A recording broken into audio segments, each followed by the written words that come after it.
Top live cricket മലയാളത്തിൻ്റെ പുതിയൊരു വീഡിയോയിലേക്ക് സ്വാഗതം. ഇന്ത്യയുടെ വിജയം ആഘോഷിച്ച സൂര്യകുമാർ യാദവ്.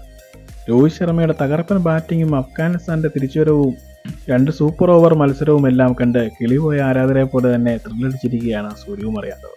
T20 മത്സരത്തിലെ ലോക 1-ാം നമ്പർ താരം സൂര്യകുമാർ യാദവ് പരിക്കേറ്റ താരം ചികിത്സയിലായിരുന്നു. ഇപ്പോൾ താരമുള്ളത് ജർമ്മനിയിലെ മ്യൂണിക്കിലാണ്. ഈ മത്സരം നടക്കുന്ന അന്ന് തന്നെയായിരുന്നു താരത്തിന് ശസ്ത്രക്രിയയ്ക്ക് ശേഷം താരം ഐപാഡിൽ ഇന്ത്യയുടെ തകർപ്പൻ പ്രകടനം കാണുന്ന വീഡിയോ വൈറലാണ്. സൂര്യകുമാർ യാദവിൻ്റെ ഭാര്യ തന്നെയാണ് വീഡിയോ സോഷ്യൽ മീഡിയയിൽ ഇട്ടത്. ശസ്ത്രക്രിയ കഴിഞ്ഞിട്ട് 20 മിനിറ്റ് ആയിട്ടുള്ളൂവെന്നും താരം ക്രിക്കറ്റ് മാച്ച് ആസ്വദിക്കുകയാണെന്നുമാണ് ഇൻസ്റ്റാഗ്രാമിൽ കുറിച്ചിരിക്കുന്നത്. എത്രയും പെട്ടെന്ന് നീ ക്രിക്കറ്റിൽ ഇറങ്ങുന്നത് കാണാൻ കാത്തിരിക്കുകയാണെന്നും കൂടി കുറിച്ചിട്ടുണ്ട്. മുംബൈ ഇന്ത്യൻസിൻ്റെ താരമാണ് സൂര്യ. IPL താരം തിരിച്ചു വരും. T20 വേൾഡ് കപ്പിൽ ഇന്ത്യയുടെ നട്ടെല്ലാണ് താരം. ഇന്ത്യയുടെ വലിയ പ്രതീക്ഷയാണ്. ഒറ്റയ്ക്ക് ഏത് മത്സരവും ജയിപ്പിക്കാൻ കഴിവുള്ള താരമാണ് സൂര്യകുമാർ യാദവ്. ഇത്തരം ക്രിക്കറ്റ് വാർത്തകൾക്കായി ഈ ചാനൽ സബ്സ്ക്രൈബ് ചെയ്യുക.